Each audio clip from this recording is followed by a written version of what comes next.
Kia ora, feeling the homesickness for a flat white and some good Kiwi news? ABC Kiwi Show brings you the latest from home New Zealand, Australia and Pacific, and around the world in lightning speed. I am Andy P, and today is 6th of May 2024. According to the video, the Australian helicopter was conducting routine operations in international waters to prevent North Korea from smuggling sanctioned goods. When it was intercepted by a Chinese J10 Air Force jet, the Chinese jet dropped flares about 300 meters in front of the Australian helicopter and about 60 meters above it. The Australian pilot was able to avoid a disaster. The Australian Defence Minister labelled the encounter as unsafe and unprofessional and lodged a formal complaint to China. This incident may jeopardize the upcoming visit of the Chinese president to Australia. We're going to breaking news now. A Chinese warplane has fired flares at an Australian helicopter, and Defence Minister Richard Marles has just hit back, labelling the encounter unsafe and unprofessional at a time when Canberra is trying to ease tensions with Beijing. Nine's National Affairs editor Andrew Probyn has this exclusive report. HMAS Hobart has been playing Australia's part in preventing North Korea smuggle sanctioned goods across the high seas. But on Saturday night, there was near disaster as a Navy Seahawk helicopter conducted routine operations in international waters. The Seahawk was intercepted by a Chinese J10 Air Force jet. The PLA Air Force plane dropped flares about 300 metres in front of the Seahawk helicopter and about 60 metres above it. Only quick reflexes by the Australian pilot averted disaster. Mister, I've been told that this was so serious it almost took one of our choppers out of the sky. This was an incident which was both unsafe and unprofessional. Richard Marles says Australia has formally registered its deep concern about the incident, telling Beijing it's completely unacceptable. We will not be deterred from engaging in lawful activities and activities which are there to enforce UN sanctions in respect of North Korea. While no one was hurt in this incident, China's aggression in the region is worrying Australia and its allies. In November, Navy divers were injured when a Chinese warship issued sonar pulses as HMAS Toowoomba operated in the South China Sea. Andrew Probyn, 9 News. And our National Affairs editor Andrew Probyn joins me from Canberra. Andrew, how does this impact our relationship with China? Well, Pete, defence sources have told me this could quite easily have been a fatal incident. Remember, this was in international waters in an operation to uphold UN Security Council sanctions on North Korea. For a Chinese fighter jet to drop flares in front of one of our helicopters is beyond serious. The Chinese President, Xi Jinping, is scheduled to visit Australia sometime this year, as early as next month. But you've got to wonder whether this incident, as serious as it is, may imperil that visit. OK, Andrew, thank you. This video reports a fatal shooting in Auckland's suburb of Ponsonby on May 5th, 2024. The police are looking for a bearded man with a distinctive tattoo on his left forearm, who they consider extremely dangerous. Police have released photos of the suspected gunman as their manhunt continues after a fatal shooting in the inner Auckland suburb of Ponsonby last night. They say he's extremely dangerous and are warning the public to be wary. Simon Mersett reports. Wrapped in a white sheet, a body lay on a Ponsonby Road footpath at around 1 this morning. Police spoke to potential witnesses after reports of gunshots at around 10:20 last night. Police allege this bearded man with a distinctive tattoo on his left forearm is the offender. This man is considered extremely dangerous. The public should not approach him. Police gave us an outline of what they think happened last night when they say the man tried to get into a bar here on Ponsonby Road but was turned away because it was nearly closing time. A few minutes later, they say a vehicle parked on the road and 4 people got out. One of those people, they say, was shot by the man. Several bullets were fired. Police believe after firing, the man walked away. They don't know yet if he knew the victim or if he aimed at other members of his group. Later this morning, officers combed the street for bullets. They wouldn't say what type of firearm was used, but understand the man carried it in his shoulder bag. If you see him or if you know who he is, please phone 111 immediately. Ponsonby Road is a trendy place to eat and shop. The shooting death has rocked residents. To think someone died on the pavement there is pretty shocking.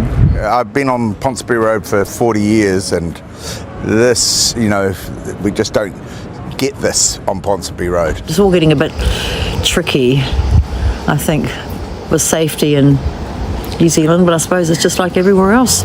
One business owner says some bars are staying open longer to grab every customer they can, and that's attracting more people late at night. Business is shocking at the moment for hospo, and then to have this, and it puts a dark cloud over Ponsonby Road, and Ponsonby Road's not like that. Fire and emergency joined the search for evidence late this afternoon as the search for the shooter goes on. And Simon's with us now with the latest from Ponsonby Road. Any updates from police? The latest, Simon, is that police are still searching for the offender tonight. They have yet to identify him or identify the victim. They did open this afternoon an online portal for people to send in images that may be useful to them. We've got details of that portal on our website, onenews.co.nz. The cordon's been lifted here on Ponsonby Road. We're told that later in the day, members of the victim's family came here to the footpath and blessed the area where he died. As I mentioned, FENS, the fire service, joined the search for evidence, and just above me, just under the roof there, you'll see a piece of wood that's been cut out where we understand the fire service took something away, perhaps a bullet, for further investigation. A key point the police wanted to make was dispel speculation about this. This was not a drive-by shooting as was reported. They say the man was on foot. And although several people say they saw patched gang members on motorcycles on Ponsonby Road during the afternoon yesterday, at this stage police are not drawing a link to gangs. They do say they're determined to get to the bottom of what is a very puzzling and very disturbing crime. Ngā Simon, thank you very much for that. Groceries England is cheaper because groceries don't have VAT, and there is more competition between supermarket chains. Public Transport London has an extensive tube network with a daily cap of 12.30. Buses and trains in Auckland charge per zone, and the daily cap is 20, making it slightly cheaper than London. Eating out a cheeseburger with bacon and fries costs 5.60 in England and 23 in New Zealand, making it significantly cheaper in New Zealand. A pint of beer costs for 0.70 in England and 11.64 in New Zealand, making it cheaper in England. Healthcare, the NHS in the UK provides free GP appointments, whereas GP visits in New Zealand are subsidized by the government but not free. The cost can range from 38 to 88. University in England. Undergraduate degrees cost just under 28,000 in New Zealand. They can range between 6,000 and 110,000 per year, but students get their first year free. Housing, the average monthly rent for a two-bedroom apartment in central London is $650, while in Auckland it's $320, however. House prices are much lower in the UK, with an average of $291, zero compared to $1 million in New Zealand. Salary, the average annual wage in the UK is $335, zero, while in New Zealand it's $66,000. Teacher salary, first-year teachers in England make $30,000, while in New Zealand they make $59,000. TV license, the UK has 8 TV license fee of $170 per year, while New Zealand does not have a TV license fee. Overall, England appears to be cheaper than New Zealand in terms of groceries. Public transport except for buses and trains in Auckland, eating out beer. And healthcare, however, housing is significantly cheaper in New Zealand. And university fees can be much lower depending on the program. Salaries are also higher in the UK on average. Famous for the royal family, historic landmarks and football, how does England, a country of 56 million, compare to little New Zealand, home to 5 million? Let's take a look at some of the cost of living differences to see how far the British pound goes compared to the dollars in a Kiwi wallet. While the United Kingdom is made up of England, Scotland, Wales and Northern Ireland, some costs, such as university fees, vary between the four countries, so we have chosen England as the place to compare against.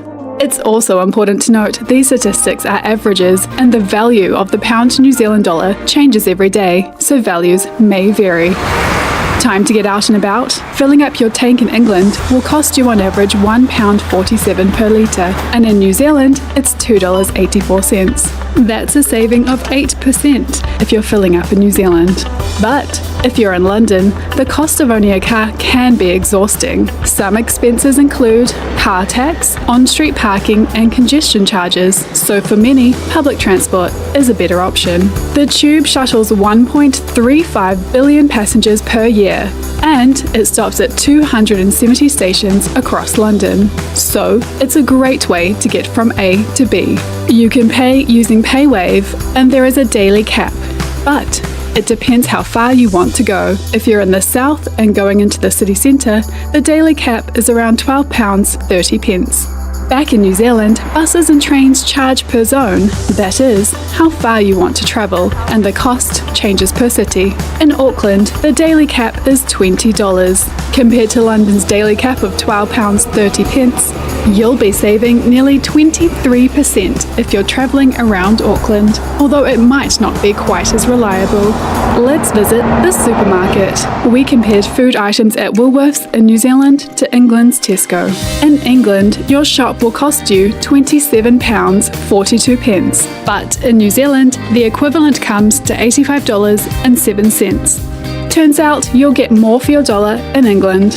This could be because most groceries don't have VAT or GST on them, and England boasts many different supermarket chains, making prices more competitive.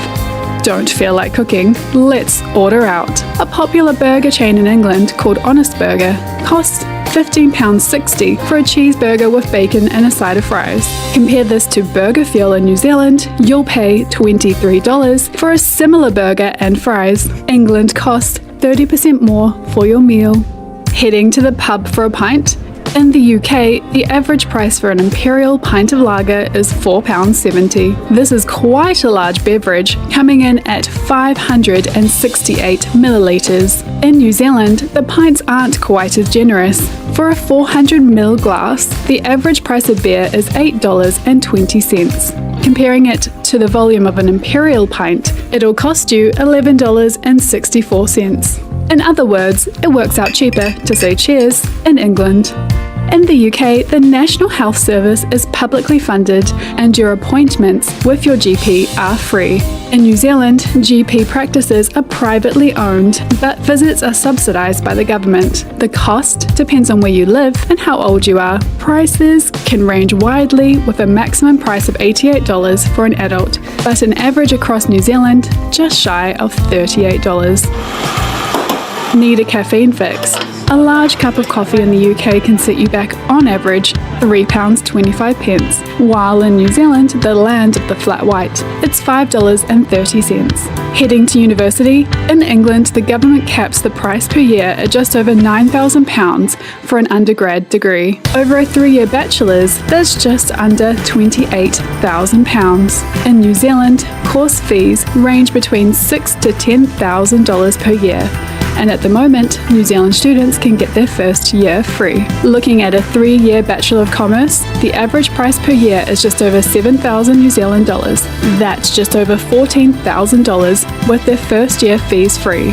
Turns out acing your degree is much more affordable in New Zealand. Now it's time to find somewhere to call home. Let's compare the average monthly rent for a 2-bed apartment in London and Auckland's city centre. In London, it's £1,650, with the upper average being closer to £2,070 per month. In New Zealand, within Auckland city centre, it'll cost you, on average, $2,320 per month. But London is a sought-after location, and rents generally get cheaper the further from London you go. So let's take a look at the north of England and the South Island in New Zealand. It'll cost you $850 per month for rent in Manchester, and in Christchurch's city centre, it'll cost you $2,400. So you're better off if you're living in the north of England. When it comes to housing, the United Kingdom has a much lower average house price of around £291,000 or just over 600,000 New Zealand dollars. This is nearly 34% lower than New Zealand's average, which is just shy of an eye-watering 1 million New Zealand dollars. But what about income? The average wage in the UK in 2023 was just shy of £35,000 per year. In New Zealand, the average annual earnings are a little under $66,000. So on average, you're earning nearly 11% more if you live in the UK. Stepping into the classroom, let's compare a first-year teacher's salary. In England, you'll start on £30,000 with a higher starting rate if you work in London. In New Zealand, as of April this year, you'll be bringing in a minimum of just over $59,000. First-year teachers in England are nearly 7% better off. Feel like watching TV? In the UK, there are many different TV channels, some free and some paid for. But in either case, you need to purchase a TV license. The fee directly funds programs made by the BBC, and it'll cost you just under £170 per year. Since 1999, New Zealand households haven't paid for a TV license. But back then, it was $110 per year. Now, the government invests money into some local programming through New Zealand On Air, but most programming is funded by advertising. With Europe on England's doorstep, why not travel to Paris for lunch? Travelling from London, you'll hop on a train called the Eurostar, which will take you to the centre of Paris in just over 2 hours. The trip will set you back at least £75, but the bragging rights to your mates back home are free. In New Zealand, you could attempt to visit Australia's Sydney for lunch, but jumping on a plane is more time-consuming and costly. The round trip will set you back just over $500 and take just under 7 hours in the air. So there you have it. There are many different perks of living in both countries, but if you're in England, you're better off with free doctor's appointments, cheaper groceries, a lower average house price and a higher average wage, not to mention cheaper travel. But in New Zealand, it's cheaper to fill up your tank, attend university, use public transport, and eat out.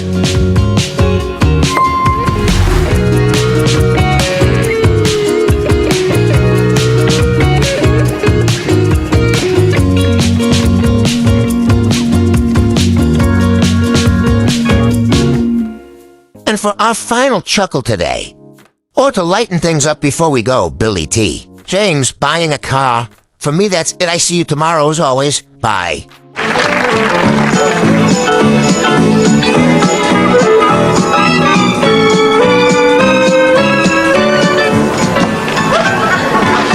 Oh, kia ora. So you fellas want to buy a car, eh? Well, you just stick with your cousin here and I'll show you the best deal for your fellas too. Now, first, why don't you try the old Awakino switch? Now, I know you're thinking, oh, nobody's going to fall for that. Well, you just watch me, boy.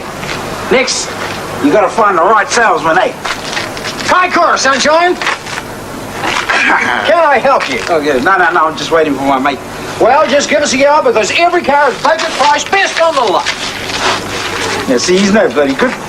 He's the sort of joker that'll spend all day trying to talk you into something that you don't really want. Oh, next thing you're driving out of the yard in the car with a 2-day warranty and Orford coming out of the diff just to get rid of him. No, you need somebody like, see that fella there? No, not that fella there. You need somebody like him. See, now, no way is he going to want to have anything to do with me. So he's going to do anything to get away from me, eh? Check this out. Hey, bro! How much for a Cortina? The prices are on the car, sir. Bit steep for 65, isn't it? We do guarantee our cars, sir. Can I start it up? The keys are in the car, sir. Oh, yeah. Oh, so there.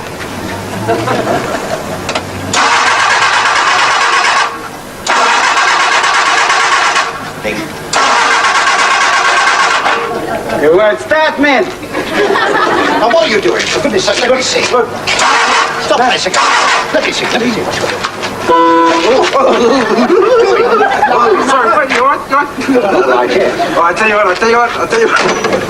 Knock off $500 and I'll give my cousin to have a look at it and we'll forget about the warranty, all right? All right. Now, does that mean you'll be buying the car? Oh, hang on. I've got to check the rest of it out first. I won't keep you a moment, Mr. Cross.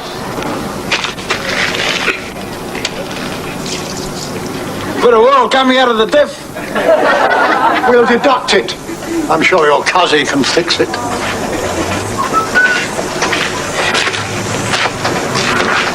Tyres been worn on the inside. Do you have a feel? Look. No. We'll deduct the price of 4 new tyres, all right? Now, do you want this car or not? Hang on. Door won't open. Yeah, well, look. No. All right. I'll get my cousin to fix it. Another deduction or what? All right. Another deduction, yes. But do you want to buy this car or not? Well, how much is it after all the deductions? Let's see. There. Well, that makes it nearly the same price as that one there. What? What a rip-off. I may as well just buy this one. Well, why don't you just buy this one then? All right, I will then. Hey, no sweat. Next week, I'm going to tell you fellas how to get a license, all right?